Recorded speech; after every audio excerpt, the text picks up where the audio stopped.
So you worked in a shop, and then your bio, you said you owned a shop too for a while. Was that like I how many did, years I later did. was that? So, yeah, that was a ways later. So, early '90s, I was into comic books, and, I started doing, like, the Howard Johnson shows, and Oh I was yeah, like, like the 'cause I yeah, like bought the so old much stuff, hotel and, like, I shows, bought right? some, like, collections, and then, Yeah, those like, are great. there was, like, some guys being like, "Hey, do you want 300 copies of Valiant for $50?" I was like, "Yeah, I'll totally be able to resell these." No, I did not Was Valiant resell still those. popular at the time, or was this It was after? it was that crossover where, like, there was, like, the Oh yeah, green the and death. yellow, Oh like, god, foil. Deathmate. Yeah, Yeah, the Deathmate stuff. It's like, yeah. "Here's 300 copies of Deathmate 3." I was like, Ugh. "Damn it." The Um, gold one, the gold variant that was hot for a minute. yeah, 'cause I know that I talked to my grandfather, and he gave me money to buy 100 copies of Spider-Man 1. Okay. And I was like, I remember buying those, and, and this is where, in hindsight, I realized that the guy I worked for was like, he didn't scam me, but he didn't inform me that there was, like, polybag copies. Oh I was yeah. like, I bought 100 and I got him, like, I don't know what it was, if they were 1 in 10 or 1 in 20 or whatever, but I got him a whole bunch of polybag copies because of that. And I was Yeah. like, "How much are the how" he's like, "Do I get one of those?" He's like, "No, no, you don't get any of those." I was like, "I just want 100 Uh, of these, come on, man." oh man. He But no, worked you a little bit. He Yeah, worked you a right. little bit just a because he was little like, bit, just okay, a little like, bit. I can help you out because here's a bunch of number ones, but that's gonna get me the nicey rarities in the side. Yeah, Yeah. right. But no, So you're saying like your grandfather gave you money to go buy a bunch of number one comics, huh? yeah. He also Yeah, lost think money in the like stock market was he too. was he now I'm really just fascinated here, and partly because I recently watched a documentary that I'll circle back around on this, but was your grandfather somebody who was aware of comics and the value of books and things, or was he just kind of like, hey, take a shot at this? Well, there was a news article about Spider-Man #1. It did make all the papers, and it might have made the news that That this was also the first. coincides too with the death of Superman is around that time too, isn't it? That was another one that the A mainstream. little bit later, maybe like Yeah. 2 or 3 years later, because it was like, oh, there was this big boom of, like, new books, and then, like, a couple years later, it's like, "Oh, we're killing all the characters off." Like, Yeah, DC was right. going through Yeah. that. It was like, you're going up, and then it killed it off, but Yeah. so, like, Spider-Man 1 made the news because I think it was, like, the first. I don't know if it wasn't the first because you had Spectacular and you had Web, so I don't know why it was, like, a big newsworthy event. I mean, could be Todd McFarlane. It's probably that, and probably the amount of units they sold for that book, because that's still one of the world records as one of the biggest. I know it's not the biggest, but I think it's up there, isn't it? Like Yeah, because you top had, like, 10 highest selling you had comics of all time. Spider-Man #1, and then you had X-Force, and then you had X-Men #1. Like, those all came out right at the same time. Yeah, and they They all, were like, had the different colors, the different inks on the Spider-Man #1s, and the polybag, all that stuff right. was multiple copies being bought? Yeah, they were more expensive, and I think the paper was a little bit better too. Like, a Yeah. little bit. Like, there was Yep. something different, more, but it was definitely a very interesting time, but I think it's because it made the newspaper, and then, like, my grandfather was like, "Oh, if you get 100 copies of these and you get them for, $1.50 or whatever, and then if you're able to sell them for 10, like, that's good money." Money. It's a good Yeah. good kinda thing. I So love for that. $150, you could turn that into $1,000 if you Yeah. want. I love So that. it I was. love that. I love that sense of thought. And even because it doesn't sound like he read comics or anything. It just, he thought there was a business opportunity there and pursued it. That's awesome. Yeah. Very cool. For sure. And the only reason why I bring it up is that I just saw a documentary called Selling Superman. And it's Oh, about okay. this guy who inherited his father's comic book Oh, I seen a collection. preview for that. I wanna check Yes. that out, yeah. And he is now in possession of like one of the top 4 best quality copies of Superman #1, and it's kind of about him like not understanding the value they had in their hands, Oh, right? wow. And that's a cool and fascinating aspect. And when you said, when you talk about your grandfather just saying, hey, go buy a bunch of one Spider-Man #1s, like I immediately thought of that kind of like process where you might not know the value you have, you Yeah. know that's very cool. Well, who Thank knew you. at the time that it was Thank you gonna for go up? sharing. Yeah, yeah.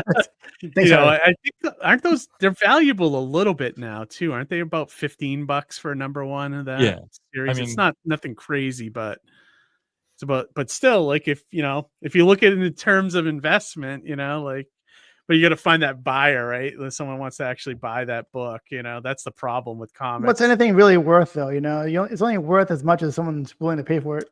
Well, right? that's the thing, Right. Just, but there is eBay. I always tell people is the best place to find value for something because that's what the real prices are. There'll always be a boomerang for something, right? And as time Yeah. passes, things degrade, things fall off.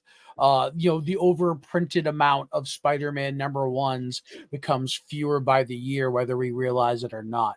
So then you're going to get to a point where those Spider-Man number ones are going to be more rarefied than what you perceive them to be now, right? Or even the way you perceive them to be yesterday. So always hang on to that. You never know when you're flipping through your collection and you pull out a book and you go, oh my God, I have this. And this is now the biggest thing in Hollywood right now. Oh crap. Yeah. You know what I mean? Yeah, right. Yep, absolutely. So Matt, tell us how like the store came about. Like where was it? Like what made you want to open a store? That kind of yeah. thing. So I grew up in New York, and then as soon as I went to college, first year in New York in Orange County Community College, and a friend was like, "Hey, I'm going to California. Do you want to go?" And I was like, "Okay, cool." And so I went to California, and there was like, I actually was in Oakland, California, right where Image Comics was. Oh, But cool. but I didn't read that they were located there. And I was like out of comics at that point in time because I had to like pay bills and Yeah. work and do other You stuff. moved to Oakland, by the way? Or I'm sorry, you Yeah, moved to I California? lived in Alameda, California, which is a little island off of Oakland, and I was there for 7 years. And then I had a buddy who was like, "Hey, I'm going to Chicago. You wanna go to Chicago?" I was like, "Yeah, sure, that sounds awesome." I came there and it was like, great. I'm a big Bears fan, so I was like, "This is awesome."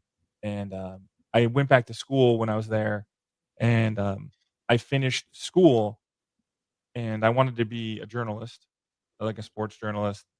And if I wanted to do that, I had to move to, like, Decatur, Illinois, the middle of nowhere, and be Okay. poor and broke. And if I was like, "I'm gonna be poor and broke, I might as well do something I wanna do." And I got back into comic books because this is, like, 2006, so I had, like, all of 2000 to catch up. When I was bartending and going back to school, I had money so then I could buy comic books again and get back into it. And I was like, "This is amazing. Everything's awesome." They brought back Hal Jordan and, like, they Yeah. did Identity Crisis, and DC was doing crazy things and all this fun stuff. And, and I was bartending, I was making good money, and I was able to save money, and I was like, "If I'm gonna be poor and broke doing something, like, let me do a comic book store." Like, it was Okay. like those were the 2 paths that I wanted to take, and so I opened up a store. It was awesome. And this is in Chicago? This is in Chicago. I was a mile Yeah. north of Wrigley Field, and it was awesome. We got nominated for a couple Eisners, Oh, and we did you did some really? That's Congrats, awesome. man. Awesome. yeah, we did some wacky videos to promote that, and we realized that the Eisner, judging committee didn't like funny videos about comic book Oh stores. no. But it was a lot of fun. It was a lot of fun, and, it was during the recession, and so it was Okay. and owning comic book stores tough to begin with, and it was during that, like, recession, Yep, like 2006. the 2008 to like Yeah, all that stuff, and they, like, 2011. even Yeah. dug up the street in front of my, store, and they even, like, closed down the train stop by my store, and so I was always, like, trying to, like, hustle Uh, different ways. So I was doing, like, I did a winter con where we had, like, 40 creators come in over 2 days. Everybody had, like, a 2-hour window to come to the store and do signings and do stuff, and I just shuffled them in, through it, and, like, we did, like, Zombie Con, and we did, like, we did, like, something big every quarter, okay. and I was always hustling doing that. My big claim to fame for owning the store is we got to see The Dark Knight a week before it came out. Oh, nice. Cool. So I rented out the IMAX, and I was like Fit 450. lovely there. Yeah, it was like 451 seats in the IMAX in downtown Chicago. And little did I know, the guy didn't clear it with Warner Brothers. Oh, jeez. Oh no. And I also I was like, "Oh," they were selling me group ticket rates at like $8. I was like, Okay. "Oh, I'll sell them for $12." Yeah. And so Warner Brothers, because then I tried to do it for The Watchmen, and I get a call from the manager at the IMAX, and he's like, "Hey, Warner Brothers lawyers are sending like a spy in to try to buy a ticket from you." they want to get you on scalping. And so this Oh. lady walks in, she's like, "I would like 1 ticket to Watchmen." And I was like, "I don't know what you're talking about. I got, She's like, "I hear this is where you can get Watchmen tickets." I was like, "No, I don't know what you're talking about. No way." And I see her get back in the car, and I see like a couple suits in the car, and they look at me, I look at them, and then they like drive away. And then like a lawyer from LA calls, and he's like, he starts yelling at me, and I was like, "Dude, I'm a comic book store. I think I made like $2,000 off of this." I Yeah. was like, "Do you want me to send you a check for $2,000? Your movie made $1 billion. Like, do you want my Yeah, right. $2,000?" But so now that's why IMAX does like their tiered pricing on Friday night, because of like, they're like, "Oh, this guy can charge more for tickets. Like, we can totally charge more on Fridays and Saturdays, and all those rules and Oh, regulations are my okay. fault." So I apologize to everybody Thanks, for doing Matt. that. But seeing The Dark Knight a week in advance was amazing. That's cool. That's really cool. And but so I remember that the recession era well, Matt. So yeah, so I've never thought about that, because like a lot of the comic stores in this area stayed afloat and during that time period. But I never thought about like how that would affect other, stores in different states and things like that. So when did you actually close your doors there? Well, it was 2011, and I got married, and my wife didn't like living in the city, Oh, so okay. I didn't. There's conversations you should have. There's certain conversations you have before you get married, and we Yeah, didn't have that one. Do you I was like big "Oh." rats? So was No? that part of the reason you closed too? Like, was it like Yeah, could you have no, stayed open if you wanted to? Like, would you have been able to make it, you think? it was definitely tough. I mean, there Yeah. was a lot of stores that opened up at the same exact time that I did. There was definitely a lot of competition, but like healthy competition. It was tough. I mean, it was. I don't know what it was. It was. It's a completely different market now. It is. Yeah. Like, And like I was working with subscribers and trying to build the subscriber base, and like yeah. I was more of a reader shop. If I started it over, I probably would have done it completely different and everything like that. But I learned a lot, and it was like an amazing time. So I really don't have any regrets like shutting it Yeah. down and Were you moving able on. to get out of it without a lot of like bills or or did you end up having to like did you have a I lot of debt after you closed, or were you able to kind of get out of it with, I mean, I declared bankruptcy. It was just Oh, okay. there So was you a did lot it of that stuff. way. Yeah, so I kind of just Gotcha. like whoop. Yeah, right. You're just gonna. That's the easiest way to do it. Yeah, definitely. No, but I admire that, man. I admire, because I've worked at a bunch of shops over the years, a bunch of different kind of shops, and I've seen well-run stores and poorly run stores. So it's kind of like cool to hear what you were doing. Like, it sounds like it was a nice store, and I like that you were a reader store, because I feel like that's where the longevity of comics is the readers, not the collectors. So I'm glad you kind of fostered that, Yeah, we had a good staff that I call them kids. I mean, they're probably all old now. Yeah.